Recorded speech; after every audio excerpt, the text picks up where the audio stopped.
and this is chapter 33, Prince Caspian.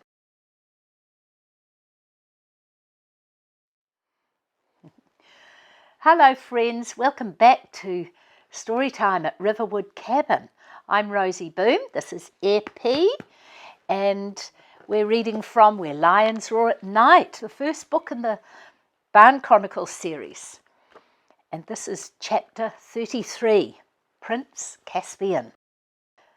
The next day, Dad announced at breakfast that he thought he could manage using a hammer again. Mum looked at him suspiciously. Are you sure? Next thing you'll be saying you can work your chainsaw. Is that where this is heading? Dad grinned at her. No, not quite. But the physiotherapist did tell me I have to really work my hand hard and get the fingers moving. I just thought I could have a go at finishing Millie's hen house.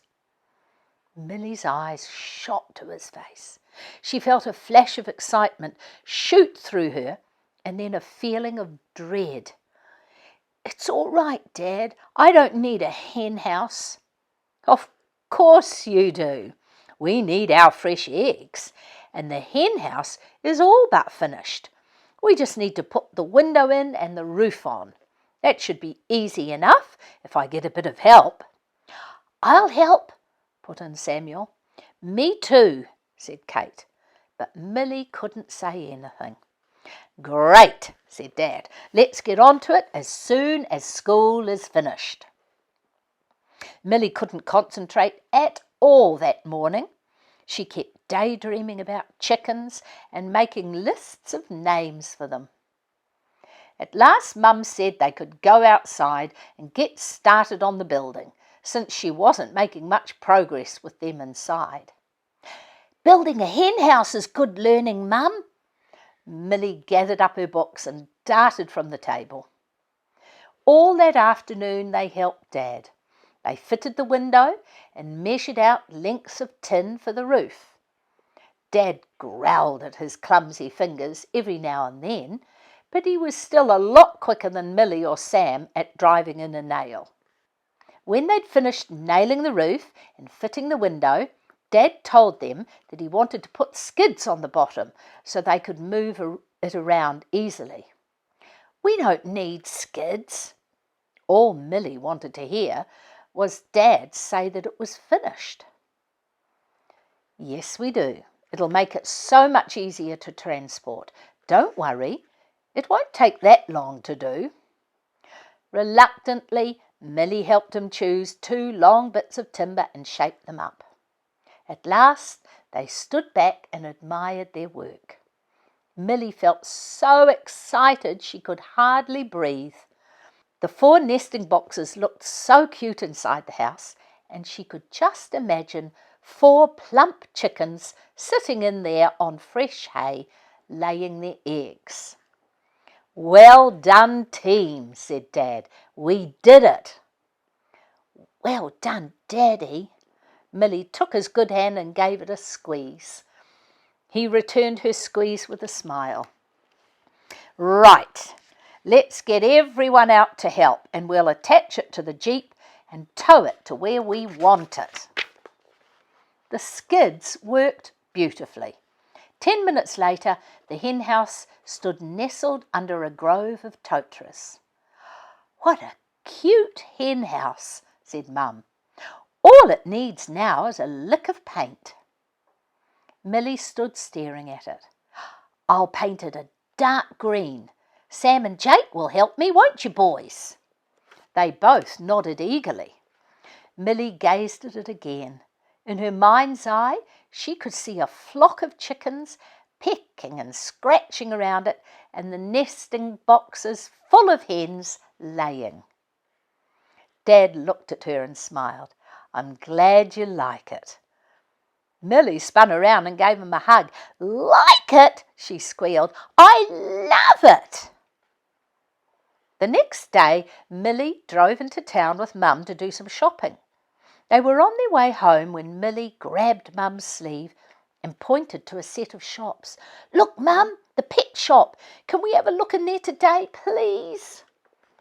As soon as the car stopped outside the shop, Milly jumped out and ran inside. Large fish tanks with all kinds of brightly coloured fish lined the walls. "Whew, it's hot in here," said Mum as she stepped inside. "I guess it's all the heaters for the fish tanks." But Milly wasn't listening. She had made her way to some cages where a small collection of tiny fluffy chickens rested. "Look at them, they're so cute." "Expensive too," said Mum in a low voice. "Who would pay $15 for such young chickens?" Milly did some maths in her head. She wanted at least 20 chickens. That would be $300. Dad would never pay that much for them. She turned away with a sad face. "Are you looking for chickens?" asked the shop lady as she joined them. Milly nodded. "Well, if you don't want to pay quite so much, there's a note on our bulletin board advertising 20 chickens, free to a good home." "Thank you!" Milly grabbed Mum's hand and pulled her to the front of the shop. "Will you look at that?" said Mum after she'd read the advertisement. "They're only a few kilometres from the barn. What a coincidence." Milly tore off the piece of paper and tucked it into her pocket. "Come on, Mum, let's go home so we can ring up." As they drove up the drive, Milly could hardly sit still. "Maybe we can get them tonight," she thought. "I wonder what colours they are. I wonder if they're all bantams." Just then she saw a flash of colour out of the corner of her eye. She spun in her seat and looked out the window. Running across the paddock towards the jeep was a beautiful cock pheasant.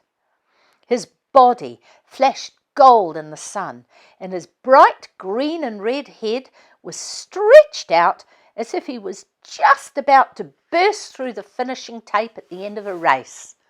His long brown streaked tail streamed out behind him. "Slow down, Mum, look, it's a pheasant." By this time the bird had reached the fence and had turned and was running directly alongside the jeep. "Well, I never," said Mum. "Look at him run." Milly clambered into the back seat and slid over to the window. The pheasant was running beside them as if his life depended upon it. He raced them all the way up the drive until suddenly he slowed down and veered back into the paddock. "He's scared of the dogs up ahead, I think." Mum stopped the jeep and stared at him for a moment. What a hard case.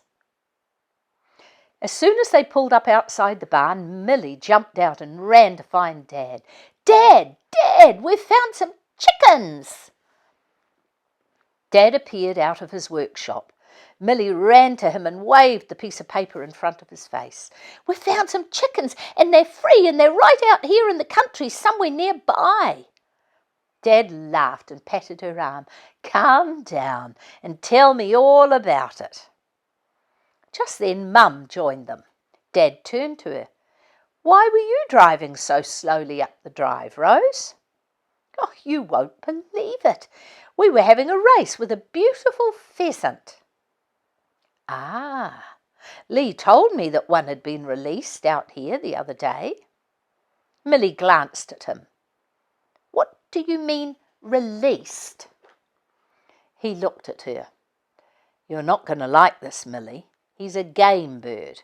They are raised and released in the country for shooting." Milly stared at him for a moment, and then her eyes narrowed. "Well, nobody's going to shoot him here. They wouldn't dare." Dad let out a loud laugh. "I bet they wouldn't. Not if they caught sight of your fierce face." Then he took the paper from her and read it. Milly watched him anxiously. At last he nodded. "I suppose we can ring up about them. Nothing's stopping us getting them now." With a whoop, Milly ran in to tell the boys. Later that evening they all piled into the van. The boys sat peering out the windows, hoping to catch a sight of the racing pheasant. They'd only gone 50 metres down the drive when Sam yelled, "There he is!" Sure enough, racing towards them through the grass was the pheasant. He slipped under one fence and then began to run beside the van. "He's wonderful!" cried Ellie. "What shall we call him, Mummy?" asked Jake. Mum watched his beautiful plumage flashing in the sun.